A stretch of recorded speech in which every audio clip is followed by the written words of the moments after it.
What is going on, guys? Stevo Supremo here, and I am just another game collector, and I'm a game collector whose voice is on its last threads, guys. We are recovering from the convention because it is the night of the convention wrap up here in my town. Just our little summer local Collecticon thing that we have here. We do it twice a year in Moses Lake, Washington. We try to do a little collector show so people can come out and buy toys and video games and all that stuff. And this was my third time being a vendor.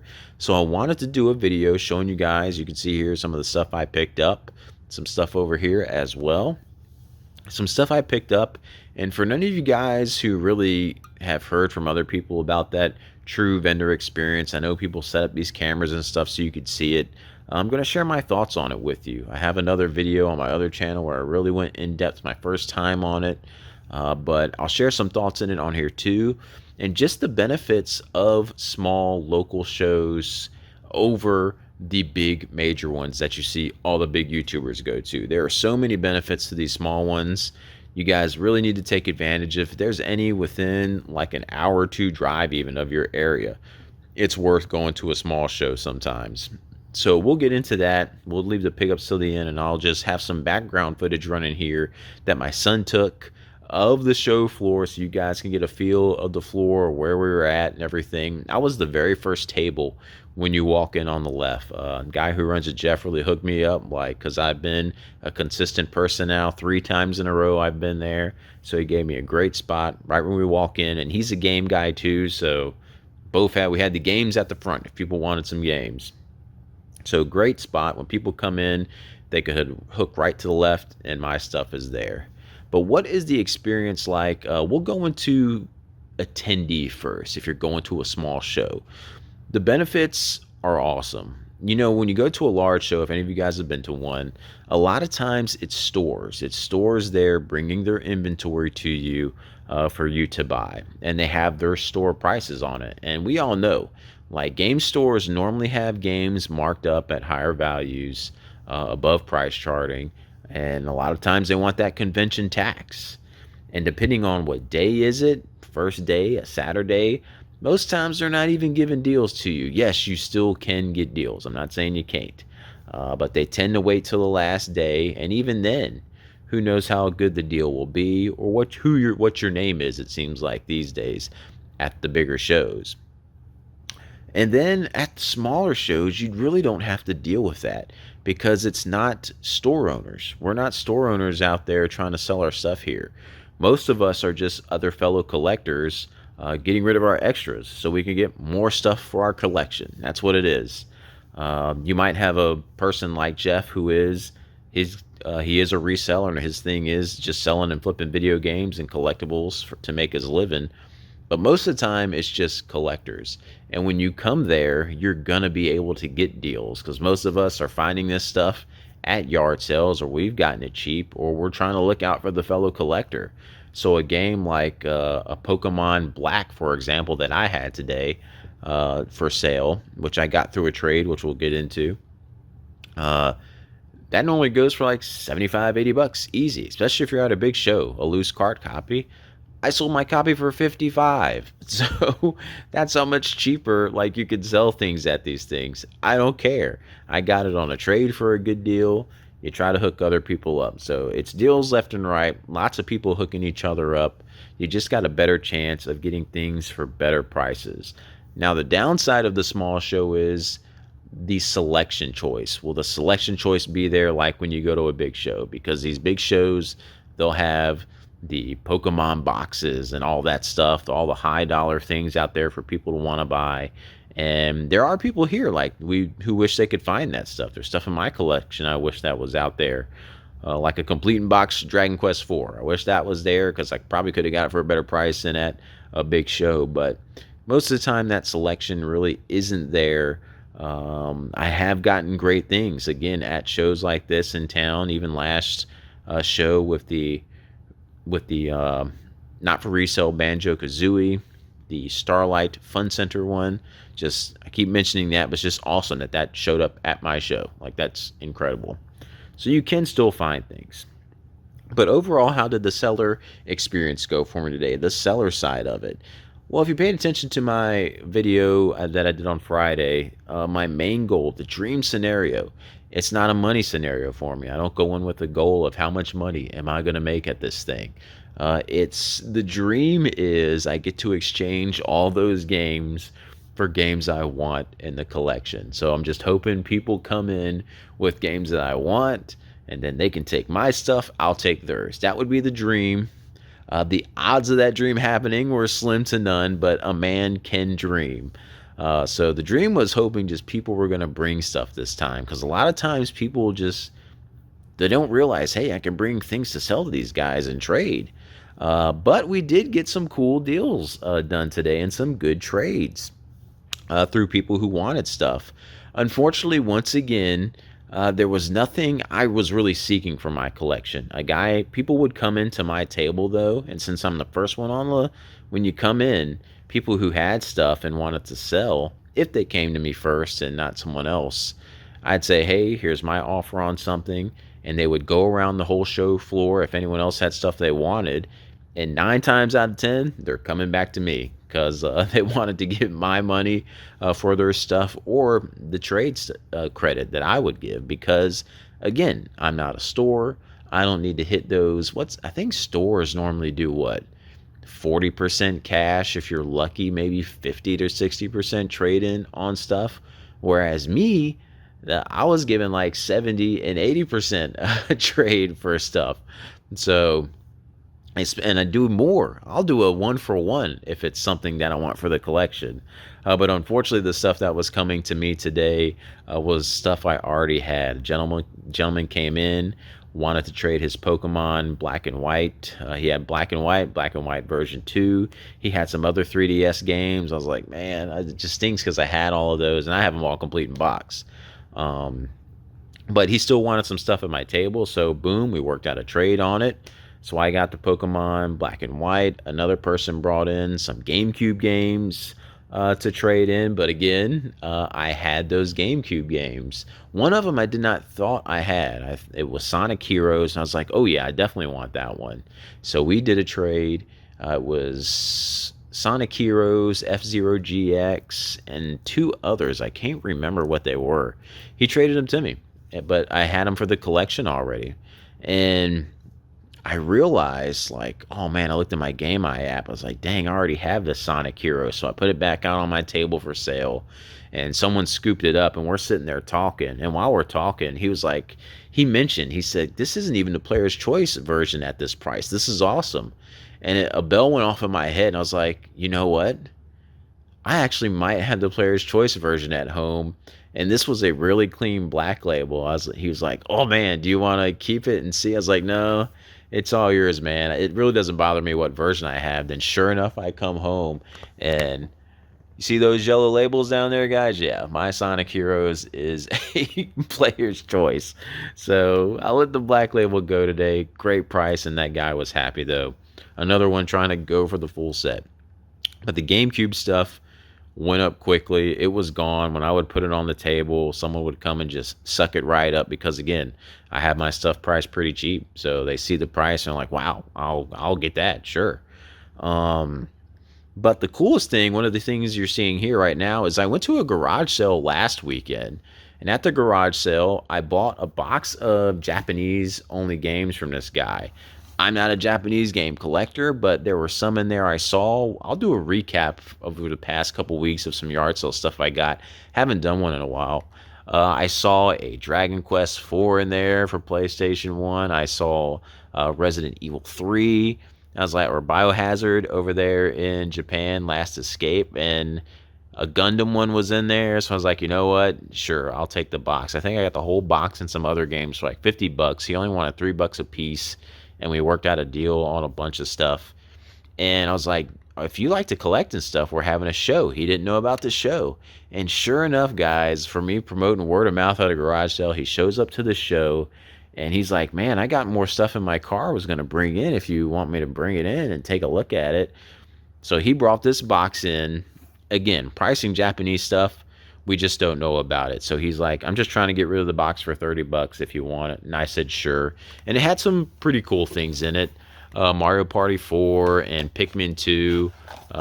Stuff, again, Japanese stuff doesn't really go for a lot here in the States, but this Fighters Mega Mix was pretty cool on a Saturn in there, and some other odd and end games. A lot of the, I guess this is like the Samurai Warrior stuff over there in Japan, how the case looks.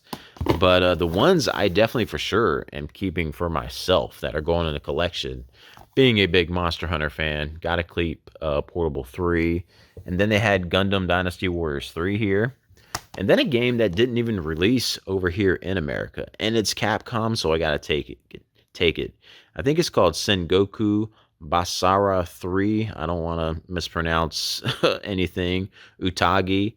I think there is a version of the previous, like, I forget what it's called. It's not the exact game. This is like additional content for the main game of this, but this is a full like game on here. But it didn't come out over here. So it was like Region 3 PS3. Oh, I'm keeping that one for the collection. So really cool deal like for that to come in. But the best thing that was happening is since I was giving such good deals and prices to people that so many people wanted to get my contact information because they have other stuff they want to get rid of. And so, man, I think I wrote down my number and contact for at least 16 people at this show. And that's just like awesome. Like I'm looking forward to maybe getting some pictures and messages for stuff that I might need for the collection. And it's great. So if you guys ever considered or even went through your head, like from a collector's perspective, being a vendor at a show is just awesome because of those opportunities at your table. And really, especially at a small town in your town, if you can set up, like I said, a little table for free, and you're a collector like me who just wants to add stuff to your collection, man, the opportunities that can come to you at this show are just awesome. So the benefits are really cool. If you got a day to give yourself to go out there and set up for a show, I highly recommend it. I know everyone gets kind of nervous their first time doing it. I was too. You don't know how it's going to go. But on my first time ever doing this, even in a small town, I made over $2,000 and got to add stuff to my collection. And again, small town, we maybe had a couple hundred people, if that, come through the door. And little old me with my extras was able to make that kind of stuff. So how did it go today? If you guys are interested in that stuff, I think today we had the doors open for 6 hours, and my grand total was $1,263. That's how much I had made today. And then I spent, including yesterday during the setup when I went in to set up my tables, $175, and that's with the boxes and stuff I got. So unfortunately, like I said, most of the trade-ins were all doubles again, and all that stuff sold while I was at the show. So at least I didn't have to bring extra stuff back home. But if you minus the 175, I'll let y'all do the math. Still a little bit over $1,000 that I took home in my pocket, but it'll just go right back to games. So you guys see most of the stuff I got already. Again, this was all kind of at the show. This was all from one vendor who gave me a really good deal on Complete in Box, Dragon Quest II, and Dragon Quest IV, and a super clean copy of Maniac Mansion. Like, really happy to add all that to the collection. I think we did $50 on all that. I think he had everything priced at $20 for $60 and gave it to me for $50. This guy right here was part of a trade where another vendor came to my table and picked out some amiibo and stuff. And I went up and looked through his booth to try to find something I wanted. He had some pretty cool stuff that I wanted, but I was like, you know what? Mario and Luigi Partners in Time. So from the stuff he took in a $20 bill, which he sold this to me for $40, which I think it's like a $50 or $55 game. Great deal on that. So that's going in the collection. This was also part of a trade, the Mega Man X. I remarkably don't have this in the collection yet. And vendor wanted some stuff from my table. The numbers we couldn't quite hit on it because he was trying to get a lot from me. I think he spent around $260, almost $300 with me. But to kind of even out the last little bit of numbers, I found a game at his table I wanted. So Mega Man X. Of course, you guys saw this stuff already over here. But the cool thing over here are these guides. This was the day before setup. Short story behind it. I'm going in. The guy Jeff, who's running it, I'm the first one there to set up my table on Friday around noon. And he's like, "Hey, you want to see what I got this morning? Like at yard sales." I was like, "Oh man, what did you beat me to this time, Jeff?" And he whips out a box, guys, of strategy guides for all the banger JRPGs on the PS2. I mean, we're talking Wild Arms, we're talking all the good stuff. He had all the Doc Hack guides. He had some really good ones. But I started fishing through it. He got this whole box of guides for $50. I'm like, man, oh, I was in that area you were at too, man. And somehow you still beat me to things. But these are some that I got for $75. And these are some, he got a good deal on it, so he kind of hooked me up too.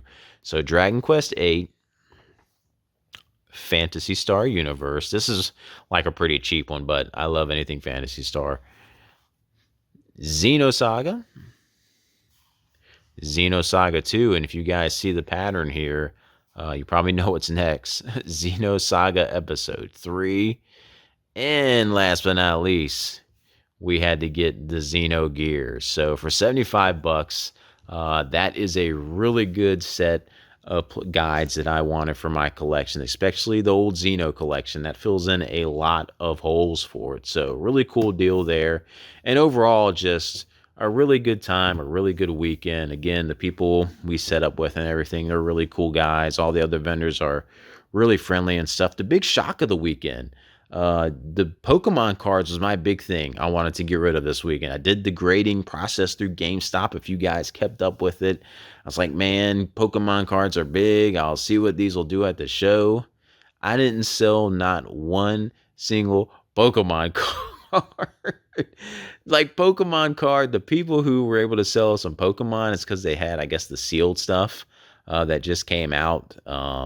So like scalping it, they were just selling that stuff. So people were kind of buying that, but I thought it was going to be so popular. Everyone's saying this thing is so hot right now. Pokemon is so popular.